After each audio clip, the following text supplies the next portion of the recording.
ये बात जाकर तुम उन्हें समझाओ हनुमान। उन्होंने हम पर आक्रमण किया है। इसका कारण उनका संदेह है कि महाराज जटायु ने महाराज पंचफन का अपहरण किया है।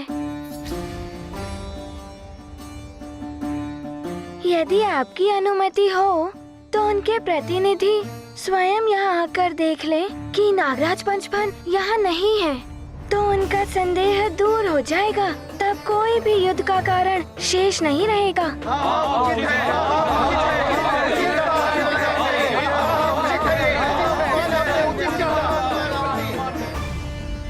उनकी सेना हमारी सीमा में प्रवेश कर चुकी है। उनके प्रतिनिधि को हम अपने राज्य में नहीं आने देंगे। असंभव है ये।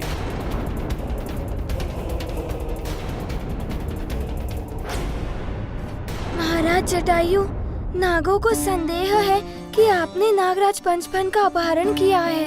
यदि आपकी अनुमति हो तो उनके प्रतिनिधि स्वयं यहाँ आकर देख लें कि नागराज पंचफन यहाँ नहीं है। उनकी सेना हमारी सीमा के पार खड़ी है। उनके प्रतिनिधि को हम अपने राज्य में नहीं आने देंगे। असंभव है ये। मेरे विचार से हमें आम सहमति के आधार पर निर्णय लेना चाहिए।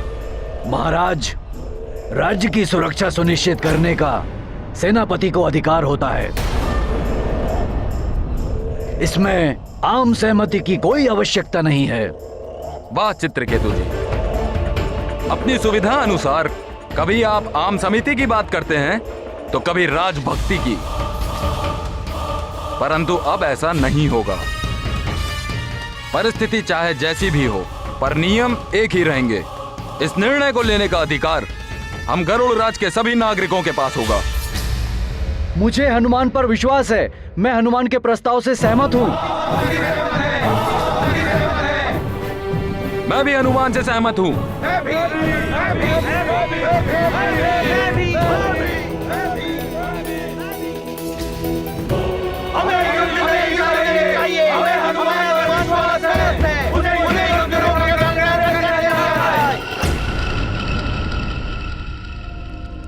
गरुड़ों और नागों के बीच जिस शांति के स्वप्न को सत्य बनाने के लिए तुमने इतना अथक परिश्रम किया था पंचफन, वो कल सदैव के लिए रक्त रंजित लालिमा में विलीन हो जाएगा। सूर्योदय की प्रतीक्षा करो पंचफन। युद्ध के दूत अपनी यात्रा प्रारंभ कर चुके हैं। कल प्रातः हमारा प्रयोजन सिद्ध होगा। गरुड़ों का सर्वनाश होगा और दिव्य पंख हमारा होगा।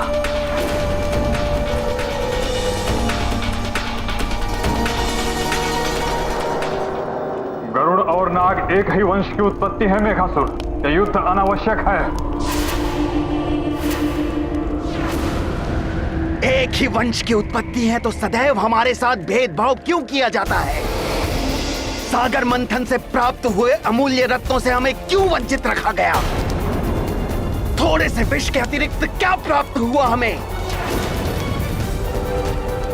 मैं मेघासुर वो अधिकार दिलाऊंगा नागों को जो तुम वासुकी और अनंतनाग नहीं दिला पाए। ये जो तुम कर रहे हो अनुचित है मेघासुर। संसार विजय की जय घोष करते समय उचित अनुचित का विचार नहीं करता पंचफन। मेघासुर नागों को सर्वशक्तिमान बनाएगा। तुम्हारी पराजय होगी मेघासुर। बुरे की सदैव हार होती है। तुम सत्य कहते हो पंचफन। उन घृणित गिद्धों की अवश्य पराजय होगी। मैं और कालनेमी अवश्य सफल होंगे। आज की रात्रि इनकी आखिरी रात्रि होगी और कल तुम्हारे मित्र जटायु की मृत्यु के पश्चात तुम्हें भी प्राणों से मुक्त कर दिया जाएगा। अब कोई तुम्हारे मित्र गरुड़ों और तुम्हारी रक्षा नहीं कर सकता। हनुमान करेगा रक्षा। हनुमान।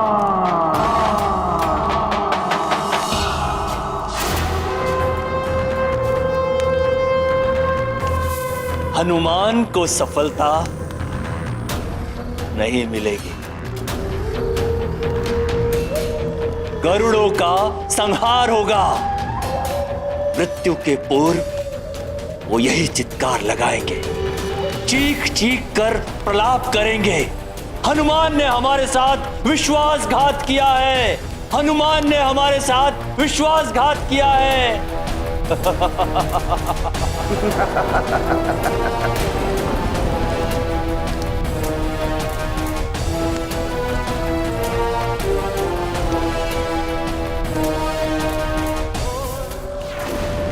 इतना बड़ा षड्यंत्र रचा गया है, हनुमान को समय रहते ये सब ज्ञात नहीं हुआ तो अनर्थ हो जाएगा। मित्र हनुमान,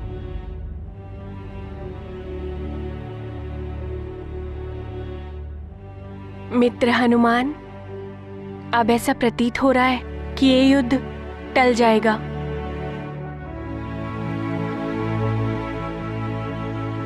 मैंने अपना धर्म निभाया है।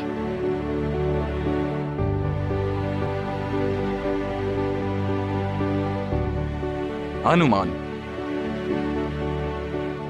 मैं आपका आभारी हूं। आपने पुनः हमारी रक्षा की है, परंतु मैं महाराज नागफन की सुरक्षा के लिए चिंतित हूं। मैं आशा करता हूं कि कल सुबह तक नाग प्रतिनिधि को सत्य का ज्ञात हो जाएगा और उसके पश्चात हम सब मिलकर नाग पंचफन को ढूंढने का प्रयास करेंगे। जी महाराज। हनुमान, आज आप हमारे विश्राम गृह में विश्राम कीजिए। कल का सूर्य शांति की एक नई किरण लेकर आएगा। युद्ध के बादल शांति की लहर से कम हो रहे हैं।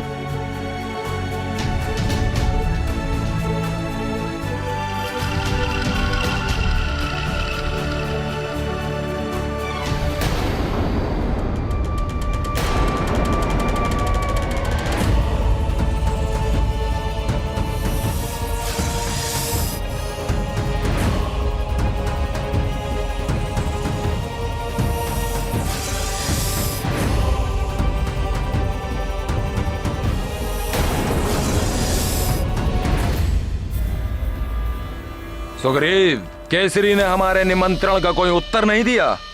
भैया, हमने दूत भेजा है, वो पहुंच रहा होगा।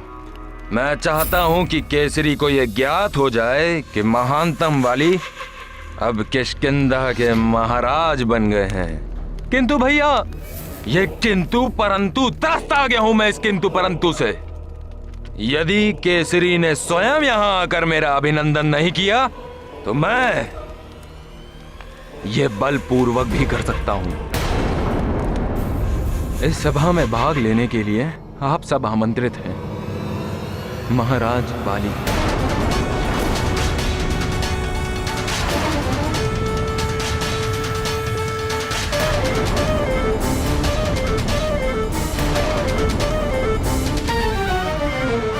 महाराज वाली,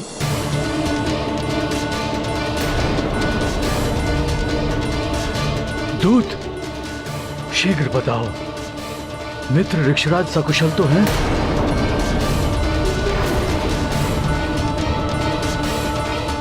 युवराज माली ने स्वयं को महाराज की उपाधि से संबोधित क्यों किया?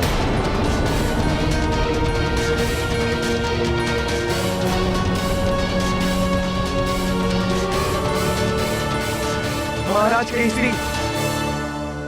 प्रणाम महाराज। प्रणाम राजपुरोहित जी। प्रणाम।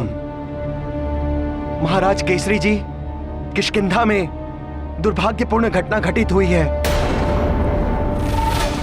युवराज ने अपने पिता महाराज को सिंहासन से उतारकर उनके सिंहासन पर स्वयं आसीन हो गए हैं। हम बड़ी कठिनाइयों से अपने प्राण बचाकर वहां से निकले हैं। जी महाराज केसरी जी, अब किष्किंधा के राज सिंहासन पर महाराज वाली विराजमान हैं।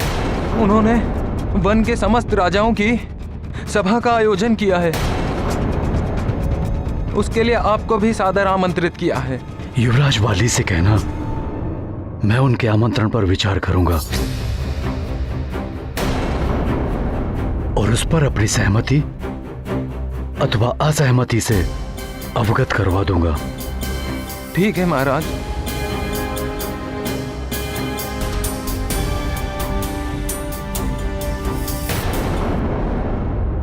मेरे मित्र मेरी प्रतीक्षा कर रहे होंगे।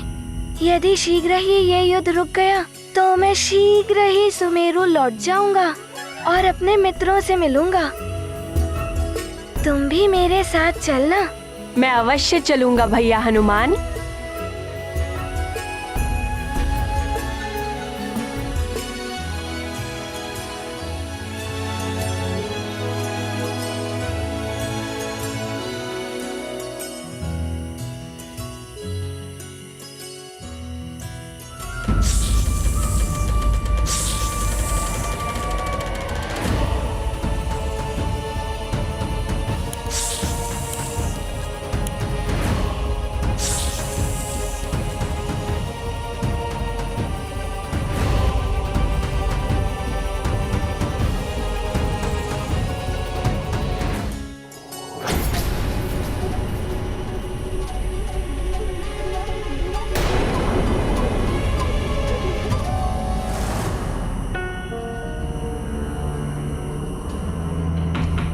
नागों को अपने समीप अन्य नागों की उपस्थिति का आभास हो जाता है। नागों के प्रतिनिधियों को तो कल प्रातः यहाँ आना था, परंतु मुझे ऐसा क्यों प्रतीत हो रहा है कि कुछ नाग यहीं मेरे समीप गरुड़ राज्य के भीतर हैं।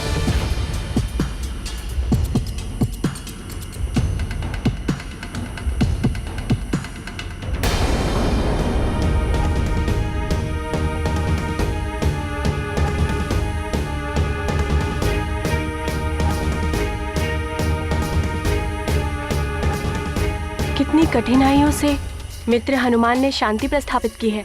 यदि अन्य नाग यहाँ नहीं हैं और मैंने केवल संशय के आधार पर किसी को भी सचेत कर दिया तो गरुड़ शांति का प्रस्ताव ठुकरा देंगे।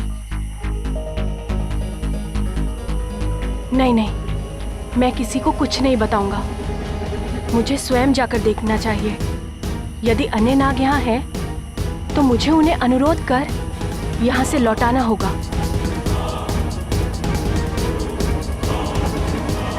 मित्र हनुमान, हम नागों को वट वृक्ष के फलों का स्वाद अत्यंत प्रिय होता है। उसका अनूठा आनंद उसके समीप जाकर ही प्राप्त होता है। तो मेरी इच्छा हो रही है कि मैं मेरा कुछ समय बाहर वट वृक्ष के पास व्यतीत करूं। यदि आपकी अनुमति हो तो मैं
चलो ले चलो इसे उधर झाड़ियों में अति शीघ्र ले चलो।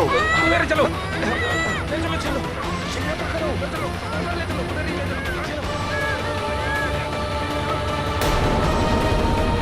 भूषण समीप के वट वृक्ष तक गया था, अभी तक लौटा क्यों नहीं? ये बाली का जाल है महाराज केसरी। मैं इसलिए शीघ्र ही आपको चेतावनी देने के लिए यहाँ पर चला आया कि आप बाली का निमंत्रण स्वीकार ना करें महाराज। महाराज उसकी योजना है कि वो अपनी सभा में समस्त राजाओं को बुलाकर उन्हें कारागार में डाल देगा और फिर स्वयं को महानायक घोषित करके अपनी प्रभुता स्थापित कर देगा महाराज। मित्र ऋक्षराज, मेरे दुख एवं सुख के साथी हैं। वो मेरी विपत्ति में सदैव मेरी ढाल बनकर खड़े रहे। जब कालदेव मेरे प्राण हर कर ले गए थे तो वो मेरी एवं मेरे परिवार की सहायता के लिए दौड़े चले आए थे। आज उनके संकट का समाचार सुनकर मेरा हृदय द्रवित हो रहा है। कुछ भी हो, उनकी विपत्ति के समय पर उनकी सहायता के लिए मैं अवश्य जाऊंगा। परंतु महाराज केसरी जी, बाली की महत्वाकांक्षा ने उसे अंधा कर दिया है। हो सकता है वो आपको भी क्षति पहुंचा दे महाराज।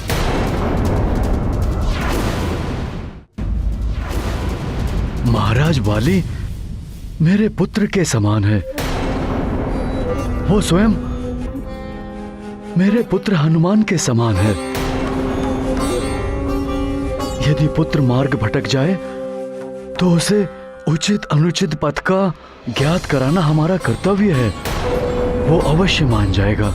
वो मेरी बात मानकर अपने पिता ऋक्षराज को कारागृह से मुक्त कर देगा। नहीं महाराज, वाली के दम ने उसके विवेक को हर लिया है। वो किसी की कुछ नहीं सुनेगा। तब मुझे वाली से युद्ध करके अपने मित्र ऋक्षराज को मुक्त कराना ही होगा।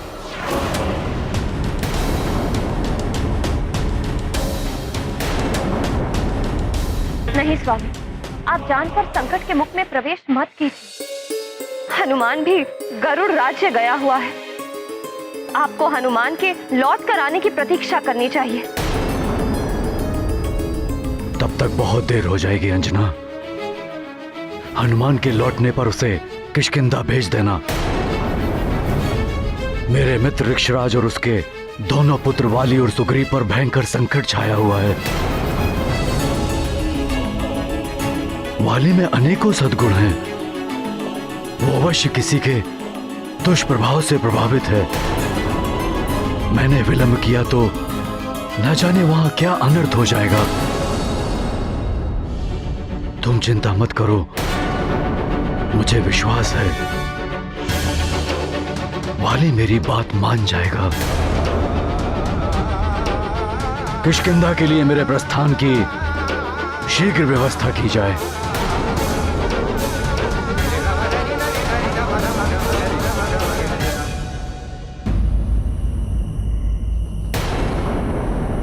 भूषण समीप के वट वृक्ष तक गया था, अभी तक लौटा क्यों नहीं?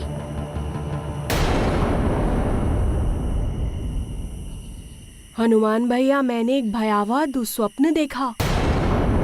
रक्तपात, जनसंहार, मृत सैनिकों से पटी रणभूमि, जिसकी कल्पना ही इतनी डरावनी है, वो प्रत्यक्ष में कितना भयावह होता होगा।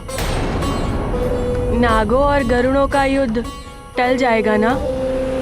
मित्र चितांतक, युद्ध तो सदैव विनाशकारी ही होता है, परंतु तुम चिंता मत करो।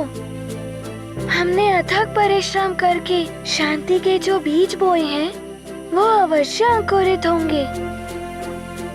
कल नाग प्रतिनिधियों के समक्ष सत्य प्रमाणित हो जाएगा कि नागराज पंचफन गरुड़ राज्य में नहीं है। तब इस युद्ध का कोई कारण शेष नहीं रहेगा।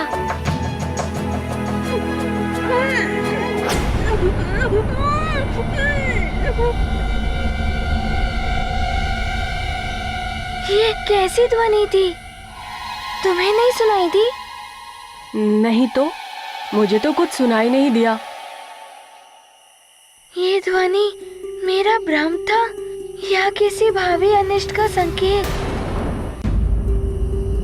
चिंता करना तो हनुमान के स्वभाव के विपरीत है, तब भी मेरा हृदय इतना व्याकुल क्यों है? आपने तो मुझे आश्वस्त कर दिया हनुमान भैया, और स्वयं इतने अधीर हो रहे हैं। मैं भूषण को लेकर आशंकित हूँ। बाहर जाकर देखता हूँ वो कहाँ रह गया। रुकिए हनुमान भैया, मैं भी आपके साथ चलता हूँ।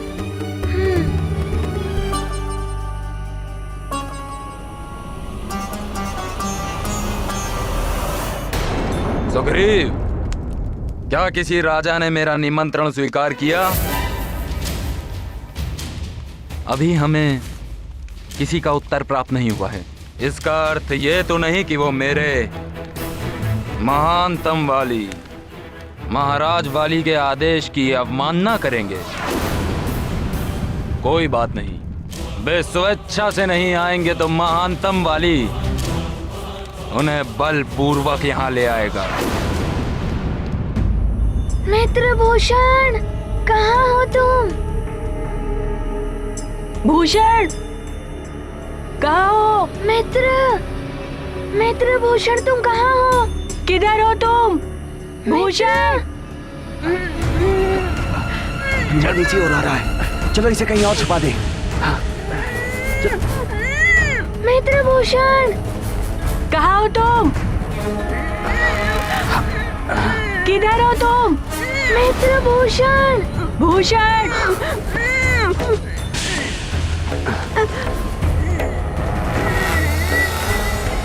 कहाँ हो तुम? मित्रभूषण, मित्रभूषण, कहाँ हो?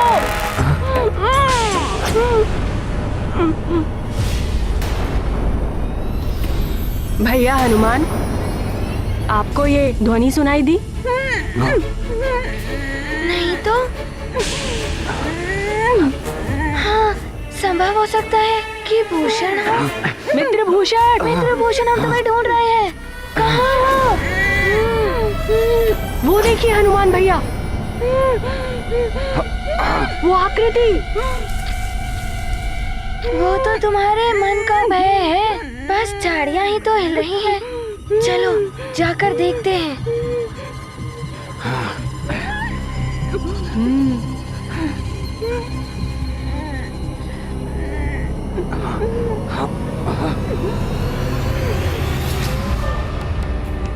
वहाँ पर तो कोई भी नहीं है। अब हाँ, चलो उस तरफ जाकर देखते हैं। हाँ।